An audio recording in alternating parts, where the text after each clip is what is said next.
पिल सिरात को लेकर बहुत से सवालात हमारे ज़हनों में गर्दिश करते रहते हैं कि इस रोज़ हम सब के साथ क्या होगा, क्या हम इससे गुजर पाएंगे भी ये नहीं। पिल सिरात होगी कैसी, ये मरहला गुजरेगा कैसे, और इस जैसे ढेरों सवाल जिनका जवाब जानना हर मुसलमान के लिए ज़रूरी है। तो हम कोशिश करेंगे कि आज हम आपको पिल सिरात से मुताल्लिक मुकम्मल तफसील समझा सकें। दोस्तों, पिल सिरात का मामला बड़ा ही तशवीशनाक है, जो बाल से ज़्यादा बारीक और तलवार की धार से ज़्यादा तेज है, जो कि जहन्नम की पुश्त पर रखा हुआ होगा। ये सख्त तशवीशनाक मरहला होगा, हर एक इंसान को इस पर से गुजरना पड़ेगा।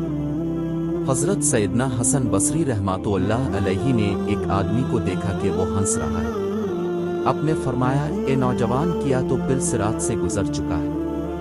उसने अर्ज किया, नहीं। आपने फिर फरमाया, क्या तो ये जानता है कि तो जन्नत में जाएगा या फिर दोज़ख में? उसने अर्ज की कि नहीं। अब रहमतुल्लाह अलैहि ने फरमाया, फिर तेरा ये हंसना कैसा है?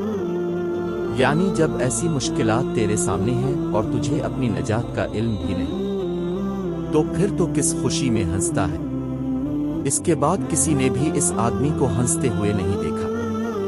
हजरत सैयदना अब्दुल्ला बिन मसूद रजी अल्लाह ताला अन्हु फरमाते हैं कि ताज्जुब है इस हंसने वाले पर जिसके पीछे जहन्नम है, और हैरत है इस खुशी मनाने वाले पर जिसके पीछे मौत है।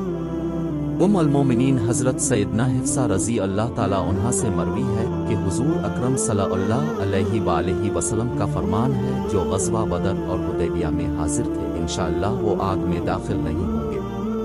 फिर अब रजी अल्लाह ताला अन्हा ने फरमाया, मैंने अर्ज़ किया, या रसूल अल्लाह सल्लल्लाहु अलैहि वसल्लम, अल्लाह ताला कुरान पाक में इरशाद फरमाता है, और तुम में से ऐसा कोई आदमी नहीं होगा जिसका गुजर दोज़ख पर ना हो।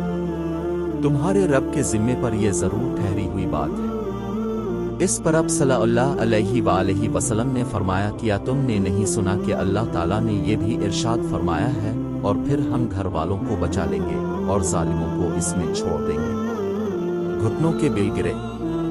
इस रवायत से मालूम हुआ कि हर इंसान को दोज़ख पर से गुजरना होगा। खौफ खुदा रखने वाले मुसलमान बचा लिए जाएंगे और मुजरिम और जालिम लोग जहन्नम में गिर पड़ेंगे। चुनांचे हजरत सैयदना अब्दुल्ला बिन रुवैहा रजी अल्लाह ताला अन्हु को एक बार रोते देखकर उनकी ज़ौजा मोहतरमा ने अर्ज किया, आपको किस बात ने रुलाया है? अब रजी अल्लाह ताला अन्हु ने फरमाया, मुझे अल्लाह पाक का ये फरमान याद आ गया, और तुम में कोई ऐसा नहीं होगा जिसका गुजर दोज़ख पर ना हो। यूं ये तो जान लिया कि मैंने दोज़ख पर से गुजरना ही गुजरना है, लेकिन मैं ये नहीं जानता कि मैं नजात हासिल कर सकूंगा या फिर जहन्नम में गिर पड़ूंगा। पिल सिरात का सफर। पिल सिरात से गुजरने का सफर निहायत ही तवील है।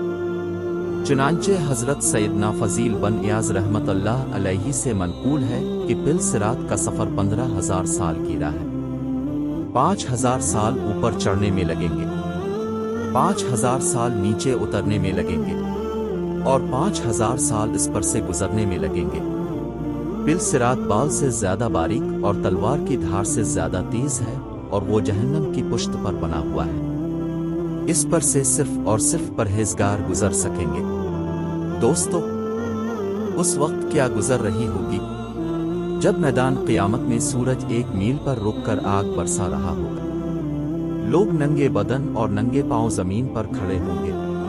हमारे दिमाग हिल रहे होंगे, कलेजे फट रहे होंगे, और दिल उबल कर गिले में आ गए होंगे। ऐसे खौफनाक हालात में पुल सिरात से गुजरने का मामला दरपेश होगा। इस पर से गुजरने के लिए दुनियावी एतबार ताकतवर कड़ियल नौजवान या पहलवान की जरूरत नहीं होगी, बल्कि हजरत सैयदना फजील बन हयात रहमतुल्लाह अलैहि के इरशाद के मुताबिक खौफ खुदा के सबब जो लोग परहेजगार होंगे वो पिल सिरात को बाआसानी पार कर लेंगे। उम्मुल मोमिनीन हजरत सैयदना आयशा सिद्दीका रजी अल्लाह ताला उन्हा से मरवी है कि हजरत मोहम्मद मुस्तफ़ा सल्लल्लाहु अलैहि वसल्लम ने फरमाया, जहन्नम पर एक पिल जो बाल से ज्यादा बारीक और तलवार की धार से ज्यादा तेज है। इस पर लोहे के कुंडे और कांटे हैं जो कि इस आदमी को पकड़ेंगे जिसे अल्लाह पाक चाहेगा। لوگ اس پر سے گزریں گے، بعض پلک جھپکنے کی طرح، بعض بجلی کی طرح، بعض ہوا کی طرح، بعض بہترین اور اچھے گھوڑوں اور اونٹوں کی طرح گزریں گے۔ اور فرشتے کہتے ہوں گے، اے پروردگار، سلامتی سے گزار، اے پروردگار، سلامتی سے گزار۔ بعض مسلمان نجات پا جائیں گے، بعض زخمی ہو کر بھی پار ہو جائیں گے، بعض اوندھے ہوں گے اور بعض منہ کے بل جہنم میں گر جائیں گے۔ جنت میں جانے کے لیے ہر شخص کو پل صراط پر سے گزرنا پڑے گا۔ سب سے پہلے نبی کریم صلی اللہ علیہ وآلہ وسلم گزر فرمائیں گے، پھر انبیاء علیہ السلام، پھر نبی پاک صلی اللہ علیہ وآلہ وسلم کی امت اور پھر باقی امتیں گزریں گی۔ جہنم کی آگ تاریک ہوگی اور پل صراط اندھیرے میں ڈوبا ہوا ہوگا۔ فقط وہی کامیاب ہوگا جس پر اللہ تعالیٰ کا کرم اور فضل ہوگا۔ بعض لوگوں کے لیے پل صراط بال سے زیادہ باریک ہوگا، جبکہ پرہیزگاروں کے لیے ایک وسیع وادی کی طرح ہوگا جس پر سے وہ آسانی کے ساتھ گزر جائیں گے۔ میرے عزیز مسلمان بہنوں اور بھائیوں، ہمیں آخرت کی کتنی دشواریاں درپیش ہیں، لیکن ہم پھر بھی اس دنیا میں خواب غفلت کی نیند سو رہے ہیں۔ ہم اپنی موت کو بھول چکے ہیں، ہم آخرت کی دشواریاں بھول چکے ہیں، ہم دنیا کی رنگینیوں میں مست ہو چکے ہیں۔ ہمیں آخرت کی فکر ہی نہیں رہی، جبکہ اللہ تعالیٰ بار بار ہمیں منع فرماتا ہے کہ آخرت کا سفر تم لوگوں کو درپیش ہے، تم نے پل صراط سے گزرنا ہے۔ یقیناً پل صراط ایک دشوار مرحلہ ہوگا۔ پل صراط پر سے وہی گزرے گا جو پرہیزگار ہوگا، جس نے اس دنیا میں آخرت کے لیے اعمال اکٹھے کیے ہوں گے۔ میرے عزیز مسلمان بہنوں اور بھائیوں، ذرا سوچئے، کیسا منظر ہوگا؟ اندھیرے میں ڈوبا ہوا، جہاں پل صراط کے نیچے جہنم کی بھڑکتی ہوئی آگ اور بال سے زیادہ باریک اور تلوار کی دھار سے زیادہ تیز راستہ ہو۔ ہم سب اس پر سے کیسے گزریں گے؟ کیا آپ نے کبھی سوچا ہے یا نہیں کہ ہم دنیا کی رنگینیوں میں مست ہو چکے ہیں؟